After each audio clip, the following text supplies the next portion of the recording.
अस्सलामुअलैकुम। मेरा नाम है शहबर नईम और आज मैं आपको माइकल फिलिप की सक्सेस स्टोरी के बारे में बताने वाला हूँ।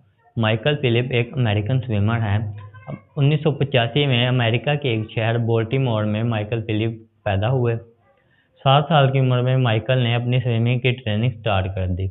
माइकल इतनी मेहनत और पैशन के साथ प्रैक्टिस करते थे कि 10 साल की उम्र में इन्होंने नेशनल रिकॉर्ड भी तोड़ दिए।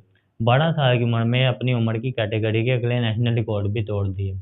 माइकल जब 15 साल के हो गए तो ये अभी स्कूल में पढ़ने वाले बच्चे थे और दुनिया के स्विमिंग के जितने भी रिकॉर्ड थे ये सारे के सारे तोड़ चुके थे। अभी ये 18 साल के नहीं हुए, ये अभी 15 साल के हैं और ये अभी स्कूल में जाने वाले बच्चे हैं और दुनिया के सारे स्विमिंग के रिकॉर्ड तोड़ चुके हैं। जब माइकल 18 साल के हुए तो इन्होंने अपने पिछले रिकॉर्ड फिर से तोड़ दिए और देखते ही देखते 2004, 2008, 2012 और 2016 में टोटल 4 ओलंपिक माइकल ने खेले और 28 मेडल जीत लिए, जिनमें से 23 गोल्ड मेडल थे। माइकल फिलिप को मोस्ट डेकोरेटेड ओलंपियन भी कहा जाता है, यानी कि बहुत सारे गोल्ड मेडल से सजा हुआ ओलंपियन, यानी यहाँ एक खिलाड़ी। 2004 से 2008 में माइकल फिलिप ने चाइना के अंदर बीजिंग ओलंपिक के लिए जो तैयारी की थी उसको देखकर लोग इनको पागल कहते थे। 1972 में मार्क स्पिद ने एक ही ओलंपिक के अंदर एक साल में 7 गोल्ड मेडल जीत के वर्ल्ड रिकॉर्ड कायम किया था। तो उसके बाद दुनिया ने ये मान लिया था कि इस रिकॉर्ड को अब कोई नहीं तोड़ सकता। माइकल फिलिप ने 2004 में 6 मेडल जीतने के बाद ये ऐलान कर दिया था कि वो इस रिकॉर्ड को तोड़ेंगे। जब माइकल ने ये ऐलान किया तो इसके कॉम्पिटिटर और लोगों ने इसका बहुत मजाक उड़ाया। इन्होंने कहा कि माइकल लगता है हिल गया है, इसका दिमाग खराब हो गया है, इसने 6 मेडल क्या जीत लिए, ये तो बड़ी बड़ी बातें करना शुरू हो गया है। लेकिन माइकल को इनकी बातों का कोई असर नहीं पड़ता था। The negative annotation by the competitor become his motivation and inspiration. यानी कि माइकल का ये कहना था कि ये लोग जितने मुझे बातें करते हैं, ये लोग जितना मुझे बेइज्जती करते हैं, जितने मुझे नेगेटिव बातें करते हैं, ये मुझे उतना ही ज़्यादा फ्यूल अप करता है, ये मुझे उतना ही ज़्यादा उकसाता है, मैं उतना ही ज़्यादा चार्ज अप हो जाता हूँ इसको अचीव करने के लिए। माइकल शुरू से ही ढूँढते थे, रिकॉर्ड ढूँढते थे, कौन सी कैटेगरी में कौन सा रिकॉर्ड है, फिर बैठ के प्लान करते थे, उस रिकॉर्ड को तोड़ने में लग जाते थे। माइकल ने इतने रिकॉर्ड बनाए, इतने रिकॉर्ड तोड़े, ये अपना नया रिकॉर्ड बनाते थे, तोड़ देते थे, बनाते थे, तोड़ देते थे।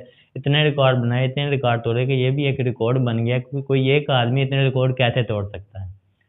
मेरा इस वीडियो का मकसद आपको माइकल के रिकॉर्ड बताने का नहीं है। मेरा वीडियो का मकसद ये है कि मैं आपको ये बात समझा सकूँ, ये सिखा सकूँ कि आप कैसे बर्निंग डिज़ायर, वो भी इतनी हैवी बर्निंग डिज़ायर क्रिएट कर सकते हैं। माइकल ने ये सब कुछ इतनी आसानी से क्रिएट नहीं किया था, इतनी आसानी से ये सब कुछ हासिल नहीं कर लिया था। माइकल को बहुत सारी मुश्किलात का सामना करना पड़ा था, फिर कहीं जाकर माइकल ने ये सब कुछ अचीव किया था। माइकल जब 9 साल के हुए तो ये अपने माँ-बाप से बहुत प्यार करते थे, लेकिन इनके माँ-बाप के दरमियान झगड़े बहुत ज़्यादा बढ़ गए, इतने बढ़ गए कि इनका डिवोर्स हो गया। माइकल को इस बात का बहुत बड़ा झटका लगता। माइकल अकेले बैठ-बैठ कर रोते थे और उस रोते समय इन्होंने ये फैसला किया कि अब वो स्विमिंग के अंदर एक नाम पैदा करेंगे। तो इन्होंने अपनी उन सारी मुश्किलात के साथ अपने आप को स्विमिंग के लिए फेंक दिया, ये स्विमिंग पूल में फेंक दिया अपने आप को।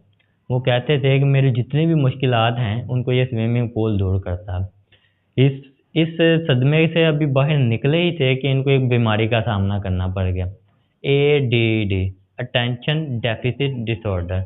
इस बीमारी में होता क्या है कि एक बच्चे का फोकस करने का जो ताकत होती है वो चली जाती है, वो किसी भी चीज़ पर ध्यान नहीं लगा पाता, वो फोकस नहीं कर पाता किसी चीज़ के ऊपर, वो किसी से बात नहीं कर पाता, वो बच्चों के साथ खेल नहीं पाता।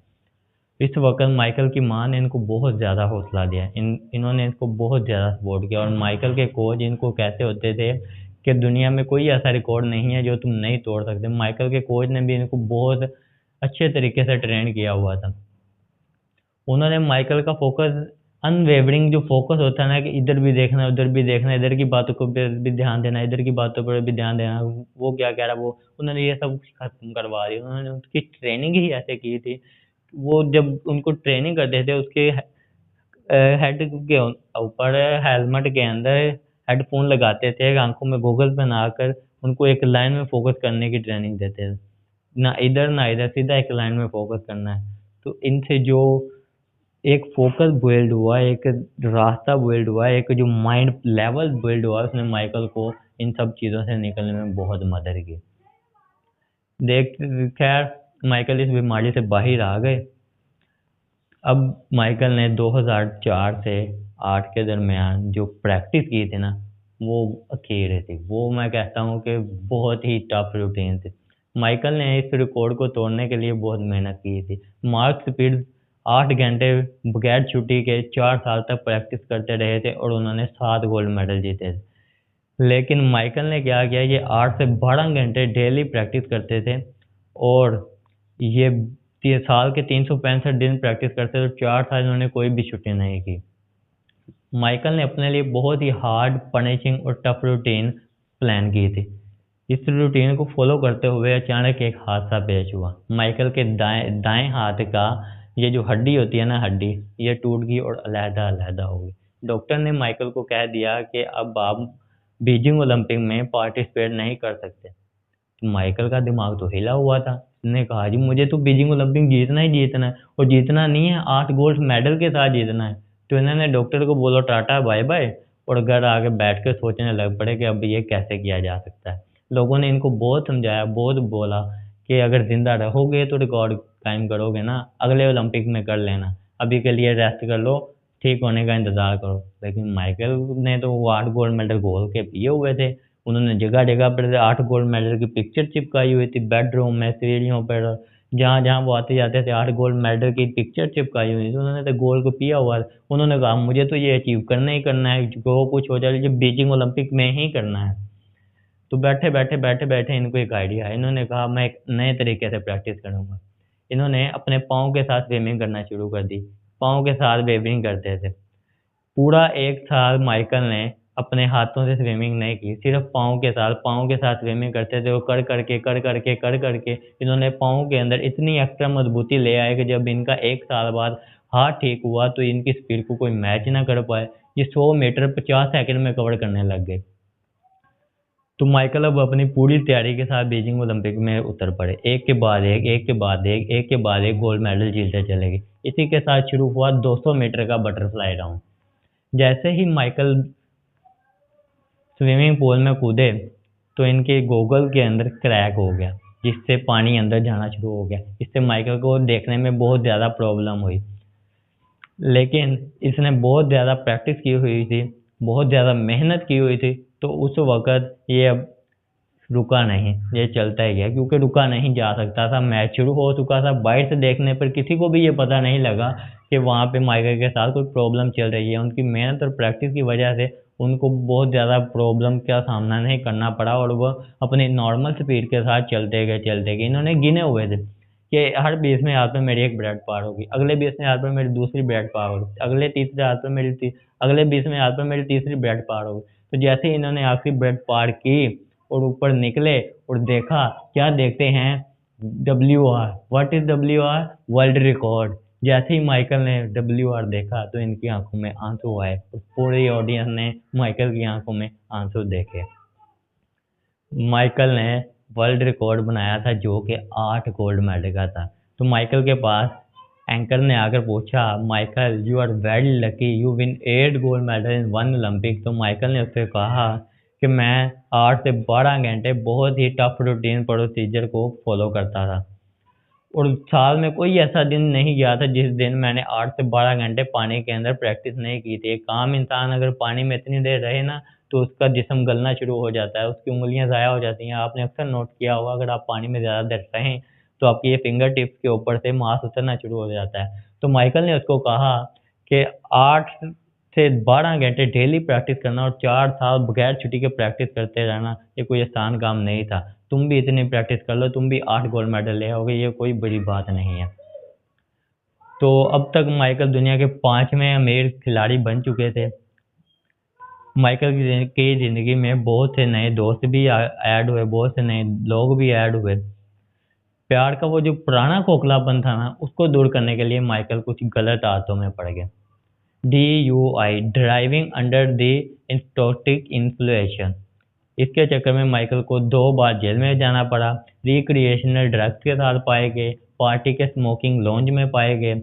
इन सब हालातों ने माइकल को बुरी तरह से झंझोड़ के रख दिया, यहाँ तक कि माइकल के ऊपर 6 महीनों का टेम्परेरी स्विमिंग पर बैन भी लगा दिया, यानी कि माइकल 6 महीने के लिए स्विमिंग भी नहीं कर सकते थे। तो इन सब हालातों के बाद जब लोगों ने माइकल से पूछा कि माइकल तुम्हें इतनी कामयाबी के बाद ये हालात कैसे लगते हैं, तो माइकल ने कहा कि मुझे बहुत अफ़सोस होता है, मैं अपनी इस गलती पर बहुत शर्मिंदा हूँ, इंसान हूँ, मुझसे भी गलती हो सकती है, लेकिन अब नहीं करूँगा, अब मैं ये गलती दोबारा नहीं करूँगा। तो माइकल ने 2012 में रिटायर किए हुए माइकल ने 2014 में दोबारा ओलंपिक खेलने का फैसला कर लिया। तब इनको इनका सपोर्ट सिस्टम काम आया। इनकी माँ ने इनको फिर से हौसला दिया, इनकी कोच ने इनको फिर से ट्रेनिंग दी और माइकल फिर 2016 में 5 मेडल जीत कर शानदार वापसी की। तो माइकल की ज़िंदगी से हमें बहुत कुछ सीखने को मिलता है। Never give up. माइकल ने ये साबित कर दिया कि कभी भी हार मत मानो। चाहे दुनिया आपकी सारी की सारी खिलाफ खड़ी क्यों ना हो जाए, आप अपनी एक डायरेक्शन में अपने गोल पर फोकस करते हुए अपने काम में लगे रहो, तो आप कामयाब हो जाओगे। Practice, power of practice. Michael ने ये बताया कि अगर आप प्रैक्टिस करते हो और कंसिस्टेंसी के साथ प्रैक्टिस करते हो, प्रैक्टिस करते रहते हो, तो आप अनअचीवेबल चीज़ों को भी अचीव कर सकते हो। तीसरा सबक, हालात चाहे जितने भी खराब क्यों हो जाएँ, पूरी की पूरी दुनिया आपके खिलाफ क्यों ना हो जाए, जो कुछ मर्ज़ी हो जाए, अगर आपने पक्का इरादा किया हुआ है ना और आपने अपने आपको अपना गोल वाज़िया क्लियर नज़र आता है ना, तो फिर चाहे ज़िंदगी की जितनी बड़ी मुश्किलात आपके सामने आ जाएँ, आप उसको पार कर जाएँगे और अपना उस गोल को अचीव कर लेंगे। उम्मीद करता हूँ माइकल की इस सक्सेस स्टोरी से, इस लाइफ़ की, इसकी ज़िंदगी से आपने बहुत कुछ सीखा होगा। तो अपना ख़्याल रखिएगा, मिलते हैं नेक्स्ट वीडियो में। अल्लाह हाफ़िज़।